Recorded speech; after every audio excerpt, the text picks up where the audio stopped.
Bismillahirrahmanirrahim. Allahumma salli wa sallim wa barik ala sayyidina Muhammadin wa ala alihi wa sahbihi asma'in nama ba'du. Yang sangat kita hormati bersama Direktur RSUD Rembang, Bapak Dr. Agus. Tadi juga beberapa dokter spesialis, karyawan dan semuanya. Sebelumnya saya juga mengucapkan terima kasih atas pelayanan ibu kami. Beliau gerak di sini sampai 22 hari bulan Syakban sampai wafat juga di sini, dan kami sebagai keluarga sangat terima kasih atas semua pelayanan dan pengabdian tenaga medis di sini. Sebetulnya RSUD itu sudah sopan lah, datang ke kita mintanya ngaji virtual. Gara-gara sopan tuh saya kok jadi ingin sopan juga. Akhirnya saya yang datang ke sini. Biasanya yang lembaga-lembaga besar itu agak sopan itu, ngatur-ngatur orang. Ini kok baik. Padahal BPK ngajinya di saya, lembaga negara. Kemenku pernah ngaji di saya virtual. Tapi RSUD kok kayak kasihan, jadi saya terus iya, jadi hakul jar kira-kira itu karena tetangga itu. Tapi niat saya ya tidak baik-baik banget, sambil jalan-jalan kok dekat. Jadi, tapi begini ya, saya akan cerita versi kiai ya. Kalau versi medis Anda lebih tahu. Kalau versi kiai itu kematian itu dianggap hal yang sebetulnya ada versi kiai ya, semua orang tahu lah pasti mati itu. Cuma inginnya mati itu kan macam-macam. Inginnya ya setelah kaya, terus setelah mapan, terus menangi anaknya mapan, cucunya mapan gitu. Terus itu pun sebetulnya ada siap mati juga, tapi ya tetap mati gitu. Jadi saya punya cerita, saya akan cerita yang lucu-lucu ya supaya enggak tegang ya menghadapi kematian. Dulu itu kroni itu ya sudah ada. Jadi Nabi itu ya punya kroni, tidak hanya pejabat. Nabi itu punya kroni. Nabi Sulaiman itu bisa terbang gitu. Ya mulai dulu manfaatkan angin, jadi angin itu mulai dulu memang luar biasa dimanfaatkan orang sekarang, mulai tenaga angin, pakai rem angin, mulai dulu angin itu luar biasa. Nah itu teman dekatnya Nabi Sulaiman tuh ya agak sopan tuh bilang gini, itu Pak Nabi itu kalau nanti ada malaikat Israel saya pinjam anginnya supaya tidak bisa ngejar saya katanya. Jadi mulai dulu tidak hanya pejabat, Nabi pun ya punya teman yang agak-agak gimana itu. Suatu saat malaikat Israel disuruh nyabut orang, misalnya namanya siapalah. Nanti saya sebut ada yang tepaan sama nanti tersinggung, ya semuanya siapa gitu. Yang jelas namanya ada Agus tidak Bambang karena bahasa Arab itu. Itu orang ini cabut di India. Nabi Sulaiman kira-kira ya di Palestina kira-kira itu. Si orang ini ternyata di dekat Nabi Sulaiman. Nah karena Nabi itu kan orang hebat lah, sehingga malaikat ya kadang silaturahim ke para Nabi. Israel sendiri ya kadang-kadang silaturahim ke para Nabi. Silaturahim yang paling enggak disukai ya silaturahimnya malaikat Israel.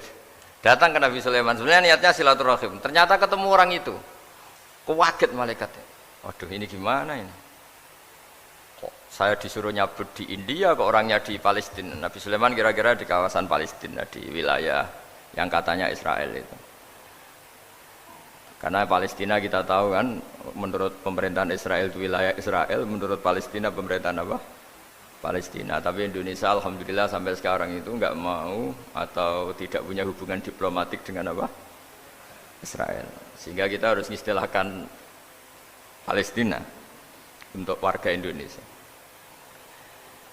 Kaget malaikat ini, katanya disuruh nyabut di India kok ada di sini. Nah si kroni ini, si orang yang itu melihat malaikat Israel, entah kenapa kok dia bisa melihat itu, mungkin punya kekuatan tertentu karena dekat Nabi. Kaget dia, malaikat melihat dia karena janggal ya, disuruh nyabut di India kok orangnya di Palestina. Si orang ini melihat malaikat juga takut, malaikat itu punya hawa yang luar biasa. Akhirnya bilang ke Nabi Sulaiman, ya Nabi Allah tolong pinjemin saya angin untuk saat ini juga saya bisa terbang ke India. Dipinjemin sama Nabi Sulaiman. Akhirnya orang itu sampai ke India. Dikira angin itu sudah segala-galanya sampai India. Terus malaikat senyum, seneng dia. Wah ini sesuai protokol karena andai kan orang itu tetap di situ, malah malaikat gak berani ngambil karena prosedurnya harus ngambil di India. Jadi andai kan dia tetap diam di situ, sebenarnya malah gak masalah karena gak sesuai apa panduannya harus karena dia terbang di India, malaikat itu nyusul ya terus diambil karena sesuai apa? Saya sesuai perintah harus memang diambil di India. Nah, kemudian saya akan memang dipesenin untuk memperkuat apa ya nakes teman-teman semuanya lah pasien. Tapi saya cerita dimulai dari yang seperti ini. Ini saya sengaja karena memang ya hidup itu seperti inilah. Pasti kita semua akan mengalami kematian. Cuma inginnya kita ya hidup itu ya sehat. Ya, terus kalau mati itu ya tidak punya utang karena berat nanti utang. Saya tidak tahu fikihnya itu. Kalau utang pribadi itu hisabnya berat. Kalau utangnya lembaga itu gimana itu? Dihitung salahnya direkturnya, dihitung salah karyawan yang minta naik apa? Gaji. Saya tidak tahu kayak utangnya Indonesia itu yang disalahkan itu menterinya apa presidennya? Apa yang selalu mengajukan gaji 13? Tidak tahu itu. Karena di kitab tidak dibicarakan. Yang dibicarakan utang-utang apa? Pribadi ya. Kalau yang utang-utang lembaga negara itu nanti tak tanyakan malaikat auditornya ini gimana cara apa itu yang disalahkan menterinya apa presidennya apa direkturnya apa pengajuan proposal itu. Nah singkat cerita itu kalau ngadepin kematian atau sebenarnya yang ngadepi kehidupan juga kita ini inna sholati wa nusuki wa mahyaya wa mamati lillahi rabbil alamin. Saya bicara ilmunya kiai. Misalnya si A itu sebenarnya sudah ditulis dia mati karena kecelakaan. Yang satu ditulis mati karena sepuh, karena tua. Yang satu mati karena tersedak, yang satu mati karena ngelindur. Mungkin yang satu mati karena tenggelam. Sehingga sebetulnya andaikan kita melihat Lauh Mahfud, kita ini ya naif. Saya berkali-kali ngaji bilang, kadang kita ini takutnya sampai angking takutnya dari motor ngelamun, gara-gara ngelamun kita. Andaikan malaikat itu kok suka bully, tawain gitu. Kamu catatannya kecelakaan kok yang kamu takuti apa? Covid. Itu juga ada yang mati karena ngelindur, karena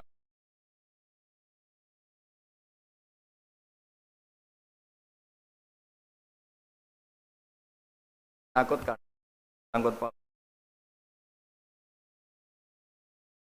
Kalau kita mukmin sejati yang kita takutkan keadaan mati. Karena kalau mati itu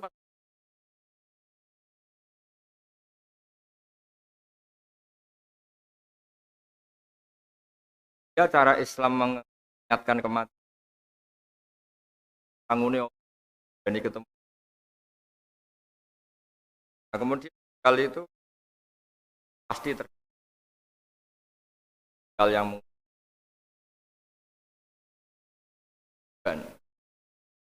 punya sejarah.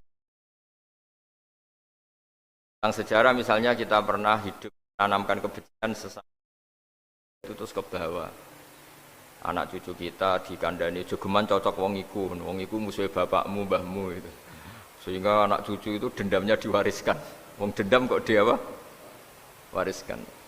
Termasuk utang itu. Ketika kita jabat ingin rumah sakit ini mewah, terus pikirannya kok isdadi, aku seleren semikir direktur berikutnya. Itu tidak tahu itu nanti hisabnya ke siapa. Saya ulang lagi ya. Maka dalam satu ayat dikatakan laqad kunta fi ghaflatin min hadza fakashafna anka ghita'aka fabasarukal yauma hadid. Manusia ketika di dunia itu dianggap tidur. Tidur itu dengan tanda kutip itu bodoh. Bodoh itu tidak tahu. Fakashafna angka ghita'aka. Nanti setelah kamu mati itu pinter. Tapi ketika Anda pinter sudah meninggal, sudah tidak bisa memperbaiki kesalahan-kesalahan kita. Nah, kenapa kita dikatakan sekarang ini tidur? Karena kita ini sering menyaksikan sesuatu yang sebetulnya tidak ada hubungannya dengan kita. Tidak ada hubungannya dengan kebutuhan kita. Misalnya kita ngelamun, berkhayal, ingin hidup kaya raya, sejahtera, jabat, orang lain anak buah semua. Ternyata itu nggak penting ketika kita di akhirat. Yang penting adalah Anda meninggal dalam keadaan menghamba kepada Allah Subhanahu wa Ta'ala. Saya berkali-kali ngaji, kalau saya berkali-kali bilang, andai kan hati kita nanti direkam Allah, nanti di akhirat sudah direkam, orientasi kita direkam nanti. Pak Agus misalnya ingin punya mobil, punya rumah mewah, punya apa, terus orientasinya gitu. Di depan Tuhan yang menyuruh kita, mensyariatkan kita, inginnya itu ya jadi hamba Allah terbaik, jadi kekasihnya Allah, jadi hamba yang bersujud, dari hamba yang bersedekah. Jadi ini kan tidak sambung, ada cita-cita versi Allah yang dianjurkan Allah, yaitu bercita-cita jadi hamba yang soleh, yang bermanfaat, yang memanfaati orang banyak. Kemudian ini ada cita-cita yang hadzun nafsi, ingin mapan, semua orang anak buah. Hal-hal seperti ini itu harus kita jaga, jangan sampai terjadi. Makanya di semua kitab, pertama mendahulukan bab niat. Niat itu ya faman kanat hijratuhu ilallah wa rasulih, fa hijratuhu ilallah wa rasulih. Orang baik itu orang yang orientasinya itu menuju Allah Subhanahu wa Ta'ala. Lalu yang kurang baik adalah orang yang orientasinya itu ya harta, perempuan, pokoknya inginnya itu hal-hal yang kepentingan dirinya sendiri. Nah, lalu kenapa kita kadang tidak tahu? Ya tidak tahu itu karena tadi kita kalau tidak wiridan itu tidak punya efek samping kan. Tapi kalau kamu nggak punya uang kan terus lemes. Karena ngerti itu terus uang itu penting, wiridan tidak penting. Nah, dari kesimpulan itu sebenarnya kita menjadi bodoh. Karena menjadi bodoh ketika Anda meninggal ternyata uang ini nggak penting, wiridan ini penting. Tapi tahu kita terlambat setelah kita meninggal. Nah, di sini saya ingin mengingatkan apapun kondisi kita, yang jelas itu ingat selalu kepada Allah Subhanahu wa Ta'ala. Caranya ingat gimana? Kata Nabi, kamu bayangkan musibah yang lebih ekstrim, kamu akan tahu yang kamu alami itu ahwanu wa aisar, yang kamu alami itu ringan sekali, ringan seringan-ringannya. Saya beri contoh ya, kalau Anda belajar, kalau dalam bahasa pondok itu falak, mungkin kalau bahasa umum itu apalah, ilmu apa, misalnya orang ahli meteor, ahli apalah, ahli perbintangan, ketakutannya pasti benda langit ini jatuh kemudian menimpa bumi. Nanti kalau Anda ahli geologi itu takutnya bumi ini likuifaksi karena sumber daya alamnya sudah begitu dikeruk, dimanfaatkan. Nanti yang ahli teroris atau yang ahli ekstremis itu takutnya itu ada teroris. Yang ahli sosiologi takutnya Indonesia itu chaos. Kalau chaos ya saling bunuh, saling. Jadi semuanya ini ketakutan ini semuanya mengarah terhadap kematian. Kecelakaan lalu lintas ya menjadikan orang mati, likuifaksi kayak kemarin di Sulawesi ya iya, gunung meletus, gempa, tsunami. Nah, ketakutan yang menjadikan kematian sebenarnya banyak. Kalau baru tsunami aja ya orang takutnya ke tsunami. Nanti kalau ada kematian gempa ya takutnya gempa. Kalau temanya Covid ya takutnya Covid. Terus kalau ada tetangga mati karena ngelindur ya baru gue nak turu hati-hati kok nak mati ngelindur. Jadi, nah masalahnya kan kita tidak tahu, nggak tahunya itu. Ya tadi takutnya Covid ternyata catatannya itu mati kecelakaan. Takutnya kecelakaan ternyata matinya itu ngelindur. Kan kita tidak pernah tahu. Dari tidak pernah tahu itu kemudian agama datang dengan anjuran, sudahlah kamu tawakal bahwa semua urusan kamu di tangan Allah Subhanahu wa Ta'ala. Inna sholati wa nusuki wa mahyaya wa mamati lillahi rabbil alamin la syarikalah. Yes, ibadah kita, sholat kita, hidup kita, mati kita semua di tangan Allah Subhanahu wa Ta'ala. Sehingga dengan berpikir begini ini melihat Covid itu ya kayak melihat potensi kematian yang lain, kayak karena gempa, likuifaksi, kecelakaan, karena ngelindur, karena macam-macam.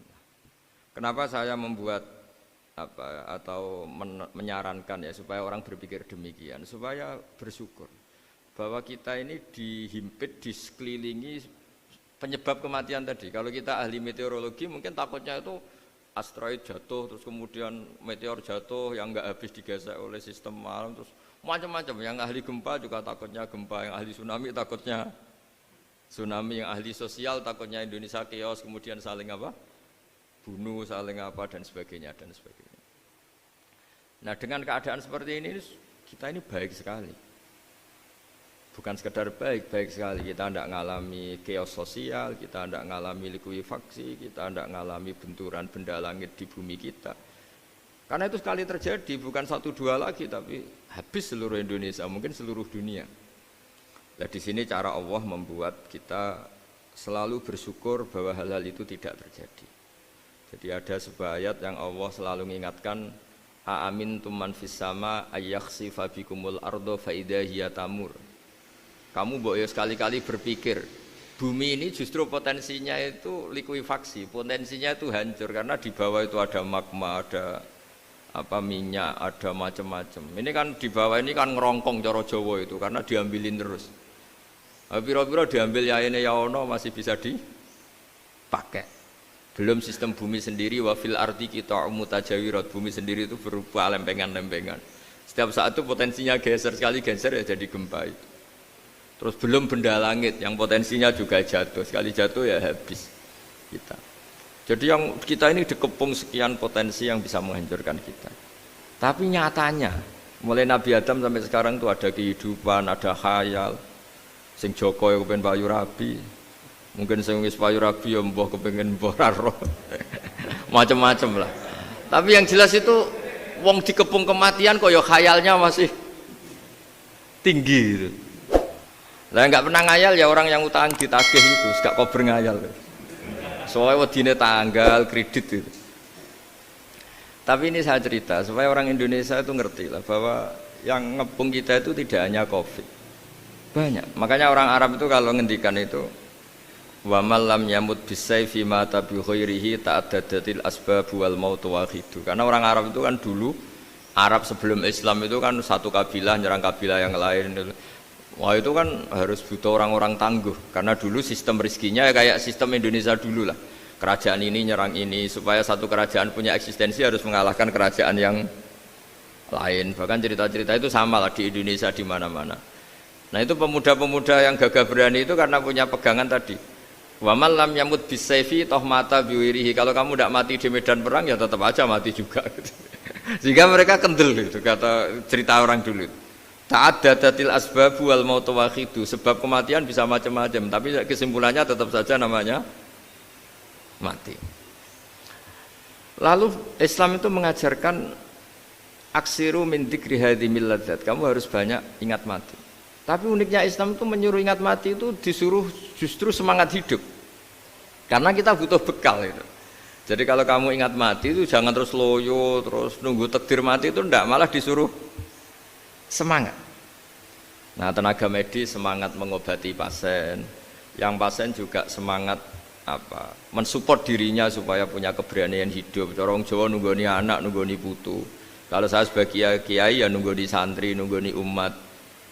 Jadi ingat mati itu justru dengan cara mencintai hidup. Karena hidup ini adalah bekal kita untuk sanggup ketemu Allah Subhanahu wa taala. Kadang-kadang bekal itu mudah sekali. Ada orang nakal gara-gara minumin anjing yang baru haus, sama Allah dimaafkan. Ada orang yang pulang dari tempat kerjanya, ada duri di tengah jalan, disikirkan takut kena orang, diampuni Allah, akhirnya menjadi ahli apa? Surga. Ada orang yang kerja untuk orang tuanya, kemudian orang tuanya dicukupin menjadi ahli surga. Bahkan ada ahli surga itu ceritanya itu, tapi ini jangan dicoba. Ada orang sudah jelas niat, nyon sewu niat zina. Sudah tinggal itu terus mikir dia saat itu takut Allah gak jadi, barokahnya gak jadi, langsung dia jadi ahli surga. Sarannya gak jadi loh ya, tapi ya tidak usah dicoba. Itu kalau keterusan masalah. Jadi Islam itu menganjurkan ingat mati, tapi justru dengan cara mencintai kehidupan. Karena yang jadi referensi Allah nanti di akhirat adalah perilaku kita, amal kita zaman apa? Hidup. Jadi disuruh ingat mati, tapi justru dengan cara sangat mencintai apa? Kehidupan. Lalu yang dinamakan kehidupan itu apa? Ya kita ini ada yang mengkhidmati agama, mengkhidmati orang sakit, mengkhidmati itu ya berbakti, membantu. Ada yang nata lalu lintas, ada yang nata keamanan kayak Pak Polisi, ada yang nata keuangan kayak Kemenku, macam-macam. Semuanya harus kita cintai, profesi-profesi yang oleh Islam dianjurkan untuk kita nekuni itu.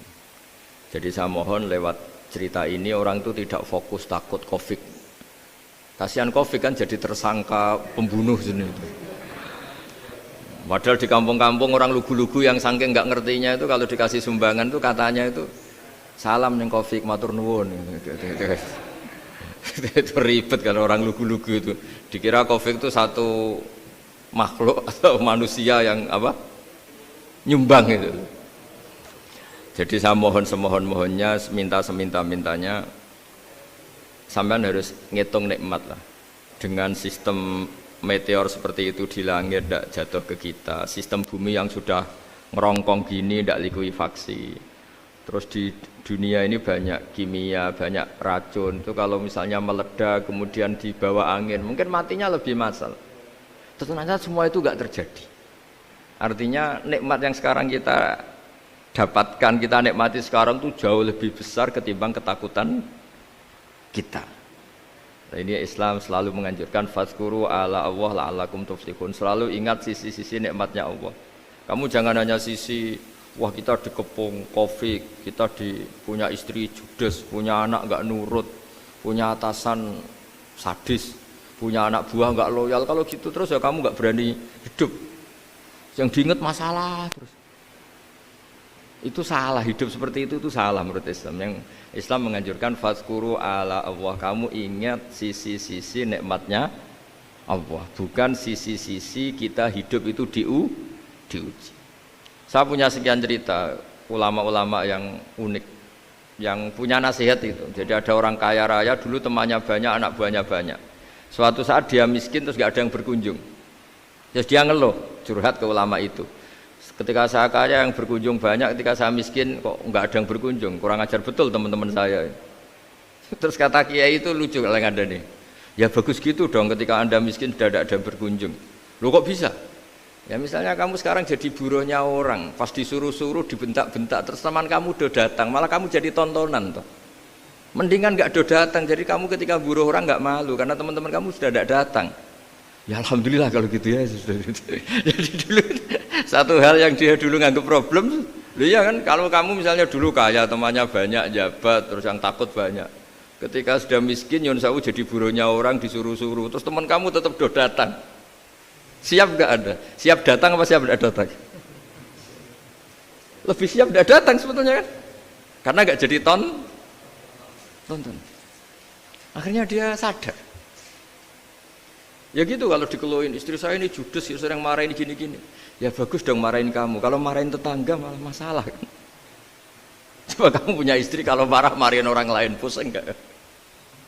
Mendingan marahin. Jadi pokoknya dilatih terus. Lama-lama dia bersyukur. Nah termasuk cara kita melihat kehidupan.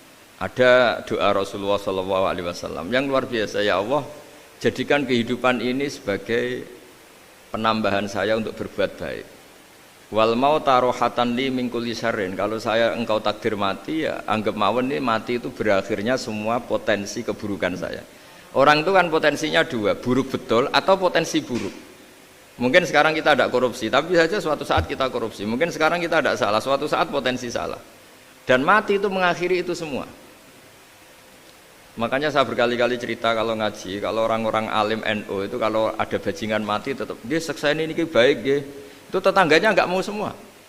Wong bajingan kok darani baik. Tapi kiainya ngotot, harus disaksikan kalau ini baik. Akhirnya mereka bilang ya baik-baik. Padahal di hati kiainya sudah tidak bisa garong lagi, tidak bajing lagi. Ya baiklah gitu.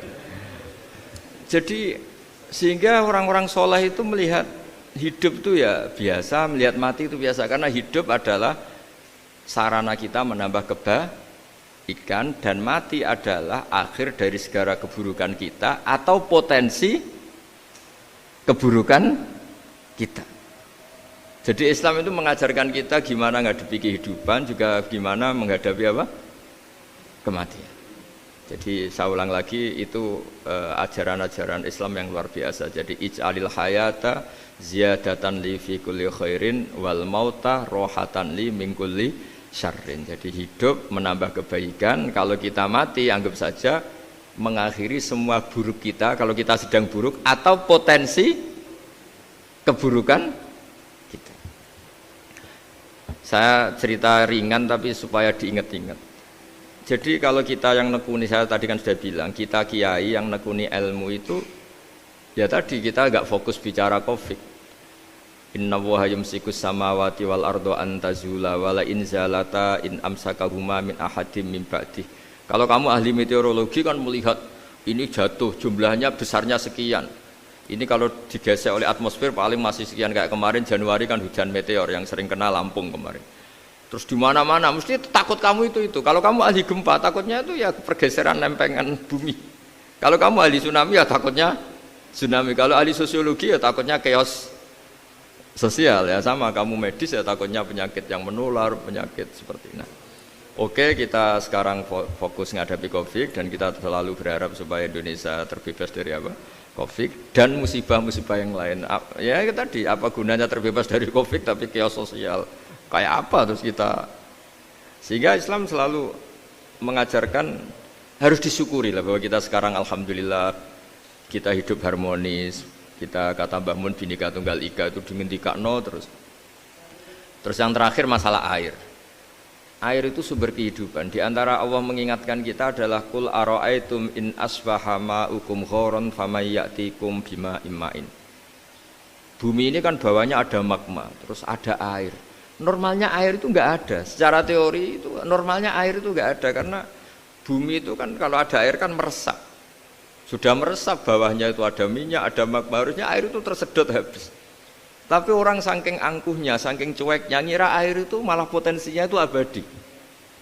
Sebetulnya kalau menurut teori alam air itu gampang hilang kan, diletakkan di bumi ya bumi itu meresap. Nanti bawahnya itu ada minyak, ada sebagian ada magma, ada macam-macam lah. Jadi potensi air itu harusnya nggak ada malah kalau melihat sistem itu. Tapi karena Allah saking rahmannya, air ini dijaga sedemikian rupa tetap ada. Kalau melihat sistemnya kan normalnya malah nggak ada. Makanya Allah selalu mengingatkan, in asbaha ma'ukum ghoron. Suatu saat air yang kamu pakai, yang jadi sumber kehidupan itu bisa saja tahu-tahu hilang. Mungkin tersedot oleh panas bumi atau corong Jawa niku nyeresep entek atau gimana lah cara Allah menghilangkan. Famay ya'tikum bima imma'in. Lalu siapa yang bisa mendatangkan air itu lagi?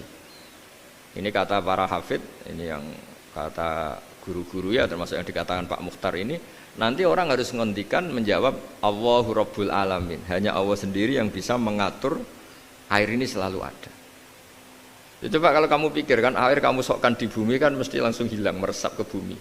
Bumi ada bawahnya lagi, ada bawahnya lagi, dan mungkin bukan yang paling bawah mungkin tomak, harusnya itu nggak ada. Tapi Allah saking sayangnya mengatur sistem air itu ada dan tersedia. Tapi ketika orang terlalu cuek dan angkuh sampai lupa syukur tersedianya apa? Air itu Allah mengingatkan, disuruh bayangkan, kul ara'aitum, coba bayangkan kalau in asbaha ma'ukum ghoron. Tadi kan ada khataman ya, saya ikut terima kasih.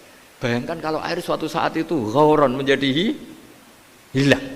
Fama ya'tikum bima imma'in. Jadi saya tidak bisa spesifik memberi nasihat tentang Covid karena ya tadi yang bisa membunuh kita ini banyak. Ya tsunami ya bisa bunuh, gempa bisa bunuh, likuifaksi bisa bunuh, jatuhnya benda lain kita bisa bunuh. Takut tanggal utang kaget ya bisa bunuh. Macam-macam. Macam-macam lah ngelindur ya. Kemarin mudik aja yang sebelum tertata rapi aja mudik aja berapa kemarin kalau ada apa mudik lebaran yang tahun berapa 3 tahun yang lalu apa 4 tahun yang lalu dulu. Jadi saya mohon ketakutan kita adalah yang hakikat adalah takut jadi hamba yang tidak baik. Itu yang harus jadi ketakutan sejati. Takut kita di mata Allah tidak jadi hamba yang baik sehingga kita jauh dari Allah Subhanahu wa ta'ala. Karena cita-cita terbesar kita dan cita-cita terbaik kita adalah jadi hamba yang diridhoi Allah Subhanahu wa ta'ala. Sebaliknya ketakutan kita sejati adalah takut su'ul khotimah, takut jadi hamba yang tidak baik. Kita inginnya adalah assalamu alaina wa ala ibadillahis sholihin. Yang berhak mendapat keselamatan dunia akhirat adalah orang-orang atau hamba-hamba yang soleh. Ya tadi untuk menjadi soleh itu gampang di Islam itu. Tenaga medis nolong pasien ya ibadah, pasien husnudzon sama dokter ya ibadah, mengelola hidup, ingin hidup ya ibadah, anak ngurus istri, istri ngurus, pokoknya anak yang ngurus keluarganya juga ibadah. Semuanya itu di Islam itu asal tidak maksiat itu dianggap apa? Ibadah. Dan untuk orang menjadi kekasihnya Allah kayak tadi, ada orang yang karena ngerawat hewan dijadikan walinya Allah, menghilangkan duri atau pengganggu di jalan jadi kekasih Allah. Itu cerita-cerita itu semuanya ringan. Bahkan tadi ada yang cerita sekedar ingin maksiat dan tidak jadi. Dalam Islam itu kan gitu, orang yang merencanakan maksiat kemudian tidak jadi, itu ditulis pahala. Jadi gampang sekali untuk menjadi orang soleh dalam Islam. Kalau tidak bisa itu semua, kata Nabi, takufus syarroka anin nas fa innaha shadaqatun minka ala nafsik. Kalau tidak bisa berbuat baik sama orang lain, yang penting tidak mengganggu orang lain. Terus kan enak turu ning omah ngelamun bengak-bengok dhewe aja banter-banter, tapi nak bengok-bengok banter-banter kan ganggu tangga. Itu asal tidak ganggu orang lain. Takufus syarroka anin nas. Kamu jangan sampai efek buruk kamu berakibat pada orang lain. Itu juga fa innaha shadaqatun minka ala nafsik. Itu ya bagian dari sedekah kamu. Taruh saja misalnya kalau secara ilmu medis, misalnya kita ini kok dinyatakan positif COVID, secara ilmu medis nggak boleh ketemu orang lain, terus kamu diisolasi. Kamu niatin ketika diisolasi itu tidak menularkan bahaya kepada orang lain. Itu juga ibadah. Jadi ibadah itu gampang sekali, mudah sekali. Karena agama ini yuridu wa bikumul yusra wala yuridu bikumul usra. Agama ini mudah bukan sulit. Ya, mohon maaf tadi saya nggak bisa datang yang jam 11 karena saya tadi malam hormat di Jogja, acara 7 harinya Kiai Jata. Jadi pagi baru datang. Tapi saya mohon pokoknya yang seneng ya, hidup itu yang seneng, diberi kesempatan hidup sampai sekarang itu yang seneng. Jangan karena teman kamu meninggal terus akan-akan ini teman saya meninggal, paling saya besok. Kok kamu tahu? Nyatanya besok hidup lagi, besoknya ya hidup lagi, sampai sekarang ya masih hidup. Sudahlah, mensyukuri yang ada. Jadi sudah saya mohon, syukur itu penting. La in syakartum lazidanakum. Justru dengan kita syukur itu insya Allah segalanya akan tambah baik, tambah baik. Nggih, matur nuwun, ngapunten ingkang kathah. Assalamualaikum warahmatullahi wabarakatuh.